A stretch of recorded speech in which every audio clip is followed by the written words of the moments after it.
ইউটিউবে কিভাবে ভিউজ হয় আর ভিডিও কিভাবে ফর ইউতে যায় চলো তোমাদের সাথে আজকে শেয়ার করি। তোমরা অনেকেই বলো আমি নতুন ইউটিউব চ্যানেল করেছি কিন্তু আমার সেভাবে ভিউজ হচ্ছে না। তো তোমরা নিজেরাই আমার আইডিটা দেখো, 3টে মাত্র সাবস্ক্রাইব আর 8টা মাত্র ভিডিওস। তো আমার দুদিনে মাত্র 8টা ভিডিওস করেছি। মিনিমাম একটা ভিডিও 1000-এর কাছাকাছি, একটা 3500-এর কাছাকাছি, একটা 350-এর কাছাকাছি। তো 8টা ভিডিওর মধ্যে 3টে আমার ভিউজ হয়ে গেছে। তো এবার আমি মোট দুদিনের ভিউজ সংখ্যাটা দেখে নেব। চলো দেখো, 5148টা আমার দুদিনের ভিউজ সংখ্যা। তো ভিডিও ছাড়ার কিছু নিয়ম থাকে। তো এখানে আমি ক্লিক করলাম করে আমার গ্যালারিতে যে কোনো একটা ভিডিও আমি নিয়ে নেব। তো আমার যেটা সামনে আছে আমি সেটাই নিয়ে সেখানে ক্লিক করে নিলাম। তো ক্লিক করে দেখো সেখানে আমাকে ডান অপশানটা দেখাবে, ডান অপশানে ক্লিক করলাম।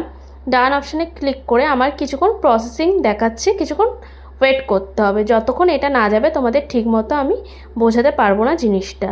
তো দেখো প্রসেসিং হচ্ছে। তো প্রসেসিংটা হয়ে যাওয়ার পর আমি এখানে রাইট চিহ্নটায় ক্লিক করে নেব। রাইট চিহ্নটায় ক্লিক করার পর নেক্সটে ক্লিক করে নেব। তো এখানে দেখো আমার এই জায়গাটা পুরো ফাঁকা।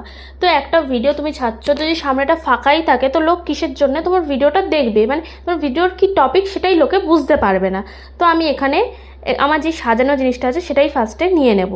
তো সেটাই ফার্স্টে নিয়ে আমি ওই জায়গাটায় ডান করে নিলাম। তো ডান করে এবার মেন হলো ক্যাপশানটা। তো ক্যাপশান যেই টপিকে তোমার ভিডিওটা সেই একটা ক্যাপশান দিয়ে তোমরা অবশ্যই হ্যাশট্যাগ দিতে ভুলবেন। হ্যাশট্যাগ ইউটিউব শর্ট ভিডিও কি, ইউটিউব মিনি ব্লগ কি, তোমরা যেরকম ভিডিও করবে সেরকম দিয়ে দেবে। বা তোমরা মেন যেটা দেখবে সেটা হলো তোমাদের ভিডিও পাবলিক করা আছে কিনা।